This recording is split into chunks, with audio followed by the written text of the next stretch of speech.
Good morning. So my sister just finished flying in here, and this prompted me to tie up the loose ends. I want to go and teach you the number one tool that's completely transformed my life. I've been a lifelong student of just learning how to master this thing called the mind, learning how to master this thing called this first school experience. And this out of everything I brought together, this is the number one tool. I've never told this in completion, but this is the number one tool that's completely transformed my life. Whenever I say transform my life, I mean transform my life. Like my sister just flew in, like I said at the beginning, and she gently reminded me of how I used to be. I used to be back in the day the super jaded, the super depressed, as she put it, and I don't remember being like as bad as she said I was, but she gave me a nice gentle reminder of that. But I went from that to where legit every single day is the best day of my life. And I have this wholeness, this fullness, this like love inside me. I just want to give it to the whole entire world. And the more love I give, like the more love I receive. Like that I went from jaded, skeptical, the whole entire world, depressed to just this wholeness. But not just like on an emotional level. I also went from financial. We were just laughing about the fact we were saving every single penny we had, you know, to send my parents on their very first trip, like their very first trip over to Vegas here, and we're actually in Vegas right now. We saved and saved and saved and saved, and we finally had enough little pennies to send them. And then fast forward to today, we were just sitting here thinking, wow, like we're staying at the number one resort here in Vegas. What used to cost me a year in the salary as a cop, like this is what it cost for like this week. And I didn't even think twice about it. It's just how we live today because money is so abundant. So we went from saving pennies to like money's abundant. And number three is we went from friends. Like like back before I knew this number one tool I'm about to teach you, I had one, maybe two friends, because the rest of the world just like didn't get me. The rest of the world just couldn't connect with me. Like I didn't relate to everybody, right? And so I went from one, two friends, and I couldn't feel the love. I couldn't feel the connection from anybody because how I had programmed my mind to today, my friendships, my I don't even call them friendship, they're just my family. I have hundreds and hundreds of friends I would consider my family. And if I were to just start telling you stories about them, I get emotional just because of the unconditional love that there is between us. Not like as an obligation. It's like a friendship is a place where I want to just go serve. And so anyway, so I say all this because all of this came down from this one tool that I want to share with you today. But before I share you with this, I gotta tell you this. I'm gonna teach you about the psychology, about the spiritual, the mental, all this kind of stuff.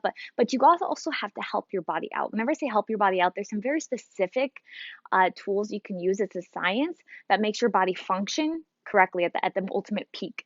And so one thing I want to say is number one, get yourself, if you're not on some sort of mineral, get yourself on minerals. Like you cannot get the minerals from the food anymore. Our soil is depleted. Do any research, you'll find this out. But get yourself on some sort of mineral every single day. I use this. Number two, your gut health. I call the gut the second brain. Okay, actually more like the first brain. Like your gut is so responsible for the way you think, the way you feel. Like everything to do with your body is your digestion, and you can't do your gut health alone. Like you need something. Get yourself in some sort of gut health. If you guys don't have one, drop it down below, and I'll give you my personal recommendation. But those are just two ways you can help your body. Now, to help with your mind here, that's what I'm going to come to you. So pay attention, pen and paper. It's going to all come together really quick in like 5 minutes. But number one is this, you need to understand this, is if you were ever analyzing your life through the emotion of some sort of a disturbance, any sort of friction emotion, any sort of a suffering emotion, any sort of disturbing emotion, if you were analyzing your life through that filter, 100% of the time, Claudia, 100% of the time, Caitlin, 100% of the time, Robert, 100% of the time, you are making your brain worse. You are making your situation worse. You are making what you want, your end goal, further and further away from you, more separate away from you 100% of the time. In other words, you can't think greater than how you feel in that moment. And it's not just me saying this, is brain scan after brain scan after brain scan that will show your brain going into incoherence and firing all different terrible ways whenever you're thinking of some sort of disturbing emotion. On the flip side, there's brain scan after brain scan after brain scan showing your brain going to this beautiful coherence, working for you through this very simple formula I'm going to be showing you. Now, sorry, I got a whole bunch of messages coming in. So the question is like, how do you go from here over to here? Like, how do you feel, how do you get out these disturbing emotions? And there's something where most humans live in something called a cause and effect, meaning they're waiting for the world out there to be a certain way before they can feel the emotion. Meaning, as I speak about so many times, is they're waiting for, they want to feel love so badly. Like, back at the beginning, I wanted to feel love so badly. Like back, I'm not going to reveal. Well, let's just say X amount of years ago, I wanted to feel love. Sorry, I should turn my notifications off. I want to feel love. And so I was waiting for like the perfect relationship, the perfect this before I could feel love. The abundance. You're waiting for the money to come in before you feel like free. You're waiting for the healing to begin before you can feel whole. The problem is that's cause and effect, and all that does lead you into separation, because it leads you into separation further and further away from what you want to do. And so 99% of the world, they spend their whole entire life in that wanting phase, separate from what they actually desire, because they're waiting out there to make them feel good inside. Are you guys following this? Drop down or follow if you guys are following this. So then what the challenge is, I came to this new conclusion through multiple teachings, that what they taught me was, you got to be the cause and then you get the effect. Meaning, you got to feel the love, and the second you feel the love, that's when your perfect match is being made. You got to feel the abundance, and the second you feel like the legit freedom, the abundance, that's whenever all the money's coming to you. You got to feel the wholeness and the health and the energy, and that's the second that your healing is taking place. You got to do that first, and the question is how. Like, that's the question I get all the time. How? Like, how can you feel love when you've been living 9 years by yourself, eating Ben and Jerry ice cream on the couch every single Friday? Like, how can you feel the love when you're obviously by yourself? How can you feel the money when you look at your bank account and it says 21 cents? Like, how can you feel the health when you legit have no energy? You legit are aching. You legit like feel like you're gonna die. Like, how can you really do that? And here's the answer to this. Are you ready? Here's where you get the pen and paper out. One thing you need to understand is what you did this morning. If you're like the average person, which actually you guys following, like, you guys on this, you're not average. So let's just say the average person out there, what they did this morning is they woke up and they thought about their problems. They thought about their problems, which triggered the very specific emotions, which trigger very specific behaviors, because the thinking triggers the emotions and the emotions triggers how you behave. And see, the silly thing is it's the exact same thoughts they had yesterday, same thoughts they had a week ago. See, what happens is a human on average thinks about 50 to 60 thoughts a day. The issue is 90% of those thoughts are the same thoughts as yesterday. So they woke up today, thought about their problems, felt the emotions, did the same behaviors. And if you were to lay over their day to day, it'd be the exact same day as they had yesterday, exact same day as they had a week ago, probably the exact same day they had a year ago. They get out of bed on the same side of the bed. They walk the same way over to the sink. They brush their teeth the same way. They take their coffee the same way. They go drive their same car to the same environment and go around those same people that push those same emotional triggers, and they go home, do the exact same thing over and over. And that's why people aren't motivated, because their body is bored. Their bodies are bored because their body can predict all the emotions, because they've already lived every single emotion that they're gonna do. Because it's the same emotion they did yesterday, same emotion they're gonna do right now. Same, like, who would want to get out of bed? Who would want to feel motivated? Like, who would want to feel happy if it's all predictable the same? So, what you need to understand is you have conditioned your body as though an animal, a trained animal, to become addicted to certain emotions you feel. You've done this. Meaning, you wake up in the morning, and if you condition your body to go feel guilt for whatever reason, it doesn't matter the source, it just matters what it is right now. If you condition your body to go and feel this guilt, you just wake up in the morning, you feel this guilt, but you don't even realize it's guilt. You don't even recognize this guilt. It's just who you are. It's just you. And if you didn't feel the guilt, it's like, who am I? Like, what's going on? Oh, all of a sudden there's guilt. Okay, I feel like me again. Drop down or relate if you guys are relating, or you know anybody like this. But anyway, so I just want to give you a little bit of awareness so you can understand how your body works. Now, the question is, what do you do about it? Like, how do you get out of this whole entire cycle? Well, here's what I want to tell you. Okay, step number 1 is you need to quit telling the story your whole entire life. People's whole entire life, they tell the story, and I hear it constantly. How this is why I'm jaded. This is why I can't trust. This is why I am the way I am. This is why I'm shy. This is why I don't stand up. This is why I feel this way. All these different stories of why, and are they valid stories? Sure, legit. Like, would other people feel the same way? Probably legit. But the thing is every single time you trigger that story, you tell the story, you're going back into your mind, which whenever you think a thought, it triggers an emotion.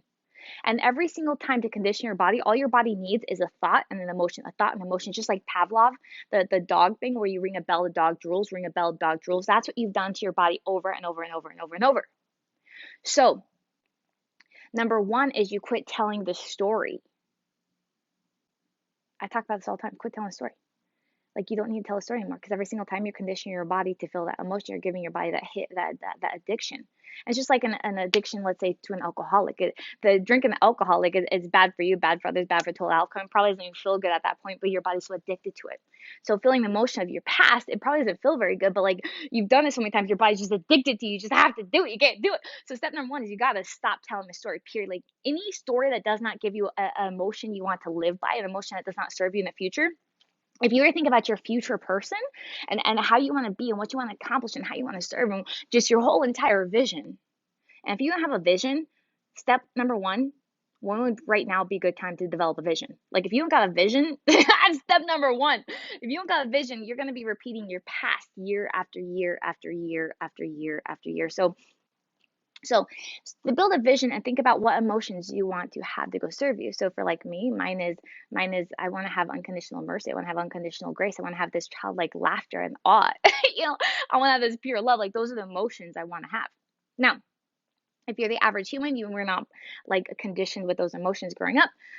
The average human is conditioned with emotions like not feeling enough, not feeling loved, guilt, shame, XYZ. Go on with it. But so step one, quit telling a story, quit conditioning those emotions. Because what happens is as nerves fire together, they wire together and you build something called a neural pathway. And you don't need to understand this. I just want to explain the science behind it.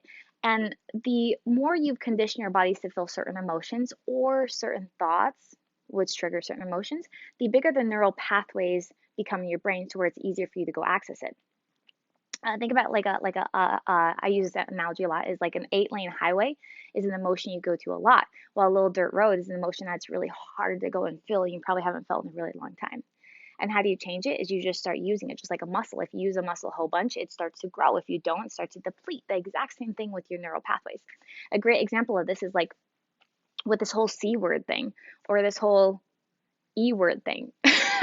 you know, uh, angry people got found a way to be angry. Sad people found a way to get sad. Guilty people found a way to go get guilty. Happy people found a reason to be happy. Grateful people found a reason to be grateful because the neural pathways that they built prior. Are you guys getting this? Is it too far down here? You guys getting it? Drop down where drop down 2 if you guys are getting this.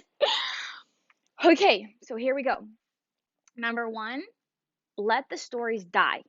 Period. No more conversation needed with that. Is there? Die. Like let the stories die. Number one. Number two. Number two is you need to become aware of what your subconscious programming is. You don't need to go to a coach. You don't need to go to a therapist. You don't need to hire a counselor. You don't need to ask your best friend. You know what your thoughts are. And all you got to do is sit down with yourself, close your eyes for 20 minutes and think of nothing. And by thinking of nothing, that's when everything will unload on you. Because what happens is whenever you sit there and think quietly, when you sit there and you think quietly, close your eyes, then I want you to acknowledge what thoughts are going on in your brain. Are you thinking about I'm running out of time? Are you thinking about like this isn't working? Are you thinking about inadequate thoughts? Are you thinking about craziness in your life? Like what are your thoughts? Are you thinking about you could have done more? You should have done this. You should have done this. If and XYZ. What are you thinking about?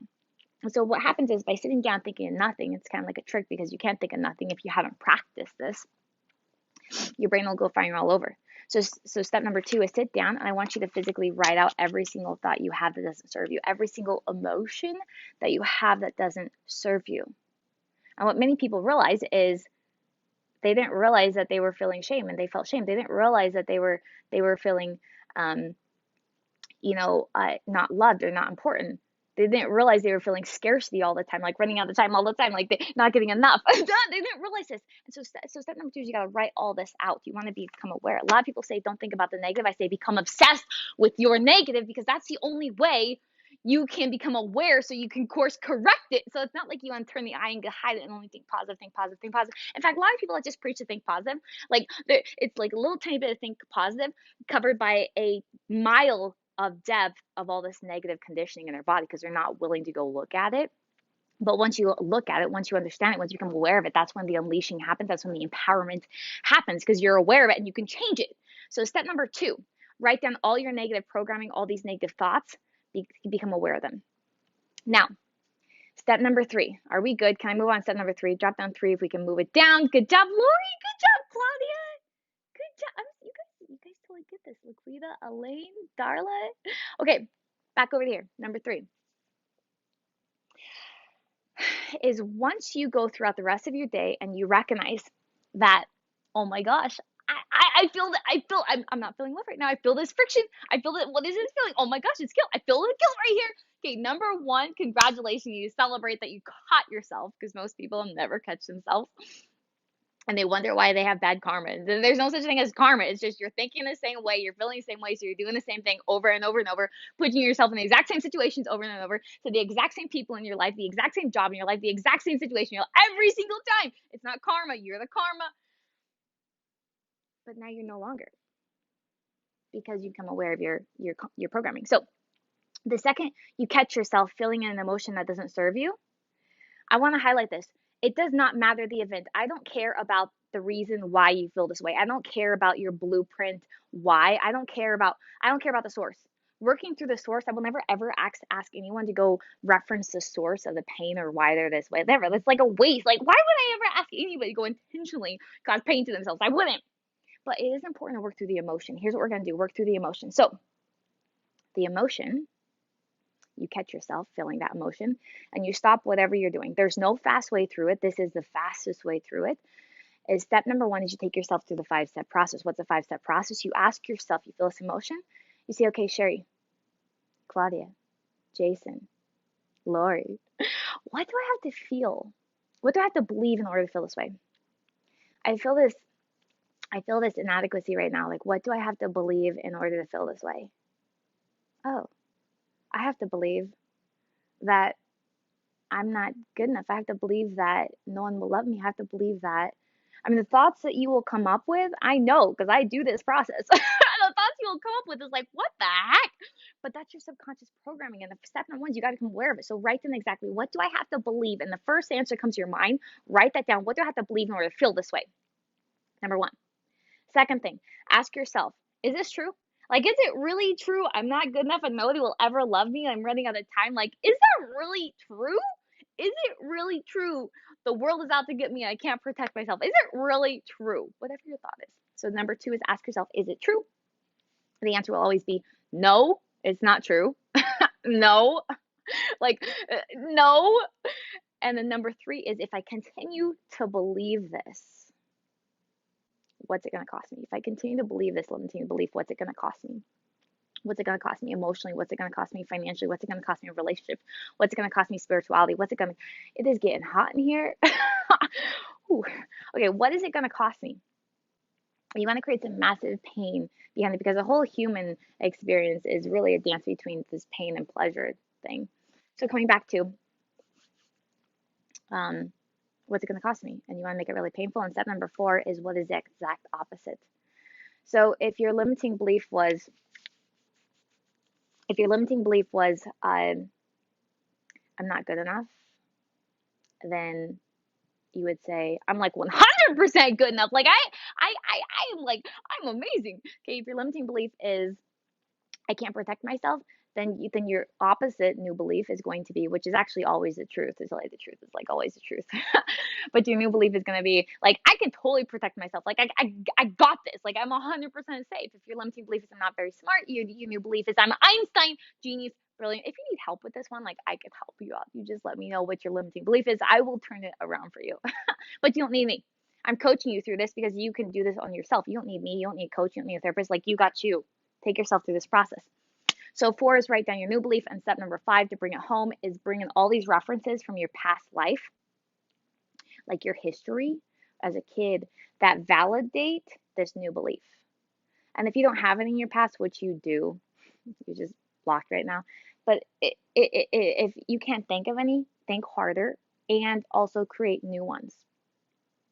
Create new ones. So even if it was like whenever you're 5 years old learning to tie your shoe or getting a role in the play or something that validates that you are good enough, validates that you are smart, validates that you are safe, you can protect yourself, validates it. Bring in as many references as you possibly can.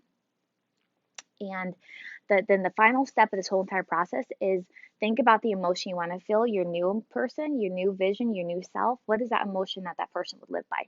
So if it's love, if it's gratitude, which by the way, if you want things to come faster to you, love and gratitude is an awesome, awesome emotion to feel. So if it is you want to feel love, then take time for just a moment after you take yourself through the 5-step process and start feeling love. Sherry, how can you feel love when you don't have that pathway built? How can you feel love? Like, when have you never felt loved in your life? Which you have. But let's say that's the story you're telling yourself. Number one, quit telling yourself that story. Number two, you just condition it. The same way you've conditioned feeling lonely in your body your whole life, same way you can condition feeling love. The exact same way you condition it, just like you train a horse, train an animal. Are there any horse trainers on here? I used to be a horse trainer. So, what you do is you sit there and close your eyes and go ahead and create a moment in your mind. What would have to happen in order for me to feel love? Focus on your heart. Think about that.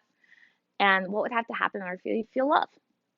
Like, you just play. Your mind's your playground. And you just keep conditioning it, conditioning and conditioning, and building a neural pathway, neural pathway, neural pathway, until eventually you start to condition the feeling of love in your body.